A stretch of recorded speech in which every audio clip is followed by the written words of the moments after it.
স্বৈরাচারকে ভারত যা দিয়েছে, বা পলাতক স্বৈরাচার ভারতকে যা দিয়েছে, সেই পলাতক স্বৈরাচারকে আশ্রয় দেওয়া ছাড়া ভারত কি বাংলাদেশকে আর কিছু দিয়েছে? কিচ্ছু দেয় নাই।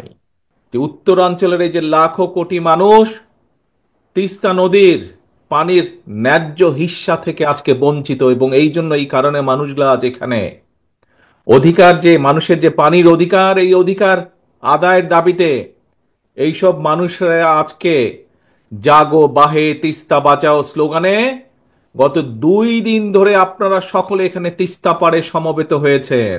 তিস্তা নদী রক্ষার আন্দোলনের এই উদ্যোগে আজকে যে এই যে 2 দিন ব্যাপী আয়োজিত এই অনুষ্ঠান, এই অনুষ্ঠানের আজকের আমাদের মূল নেতা সভাপতি আসাদুজ্জামান দুলু, বিএনপি সহ বিএনপির অগণিত লাখো নেতাকর্মী সহ গণতন্ত্রের পক্ষের বিভিন্ন রাজনৈতিক দলের আজকে উপস্থিত, গত 2 দিন ধরে এখানে উপস্থিত নেতৃবৃন্দ সহ এই সমগ্র এলাকার বিভিন্ন শ্রেণী পেশার বিশিষ্ট মানুষজন যারা আছেন, বিশিষ্টজন আছেন, বিশেষ করে এই উত্তরাঞ্চলের সংগ্রামী জনগণ, আপনাদের প্রতি রইল আমার সংগ্রামী অভিনন্দন।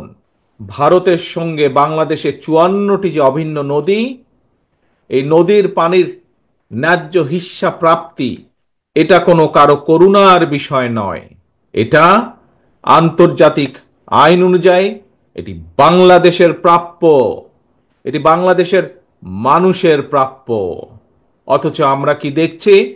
আন্তর্জাতিক নদী আইন, তিস্তা নদীর পানির ন্যায্য পাওনা আদায়ের জন্য আজকে আমাদেরকে আন্দোলন করতে হচ্ছে। বাংলাদেশের মানুষকে তথা উত্তরাঞ্চলের মানুষকে আজ আন্দোলন করতে হচ্ছে। আজকে প্রায় 50 বছর হলো ফারাক্কার অভিশাপ থেকে বাংলাদেশ মুক্তি পায় নাই, এখন আবার তিস্তা বাংলাদেশের জন্য আরেকটা অভিশাপ হিসাবে দেখা দিয়েছে। সব আন্তর্জাতিক আইন লঙ্ঘন করে আমাদের প্রতিবেশী উজানের গজলডোবায় একটা বাঁধ নির্মাণ করেছে, করে তিস্তার এই স্বাভাবিক পানি প্রবাহকে তারা নিয়ন্ত্রণ করে চলেছে। তাদের এই অপ্রতিবেশীমূলক আচরণের কারণে আজকে উত্তরাঞ্চলের লাখো কোটি জনগণ বন্যায়, খরায় দুর্বিষহ জীবন পার করছে। পানির অভাবে তিস্তার বুকে আজকে ধু ধু বালুচর। একদিকে পানির অভাবে নষ্ট হচ্ছে হাজার হাজার কোটি টাকার ফসল, আবার কখনো হঠাৎ করেই, এই দেখেন 2 দিন আগে যেমন হয়েছে, হঠাৎ করেই উজান থেকে ছেড়ে দিচ্ছে পানি, আর সেই পানির কারণে বন্যায় ভাসিয়ে দিচ্ছে সাধারণ মানুষের ঘর বাড়ি, কৃষকের আবাদি ফসল ভাসিয়ে দিচ্ছে।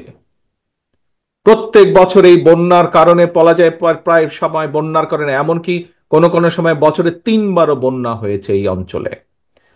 আর এই বন্যার জন্য প্রতি বছর তো ভাঙন তো আছেই, নদীর ভাঙন, শস্যেরও যে আর্থিক ক্ষতি হচ্ছে, প্রায় লক্ষ কোটি টাকার আর্থিক ফসলের ক্ষতি হয়।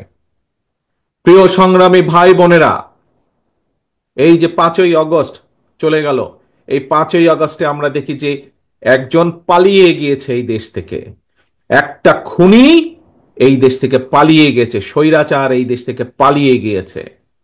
এই স্বৈরাচার একটা কথা বলেছিল একবার, নিশ্চয়ই আপনাদের সকলের মনে আছে। কি সেই কথাটা? স্বৈরাচার বলেছিল, ভারতকে যা দিয়েছি সেটি তারা সারা জীবন মনে রাখবে। প্রিয় ভাই বোনেরা, এই ভারত শুধু পলাতক স্বৈরাচারকেই মনে রেখেছে, বাংলাদেশের জনগণকে তারা মনে রাখেনি। সেই জন্যই পানির যে ন্যায্য হিস্সা বঞ্চিত তিস্তা পাড়ের বিক্ষুব্ধ জনগণের মনে প্রশ্ন, পলাতক স্বৈরাচারকে ভারত যা দিয়েছে, বা পলাতক স্বৈরাচার ভারতকে যা দিয়েছে, সেই পলাতক স্বৈরাচারকে আশ্রয় দেওয়া ছাড়া ভারত কি বাংলাদেশকে আর কিছু দিয়েছে? কিচ্ছু দেয় নাই।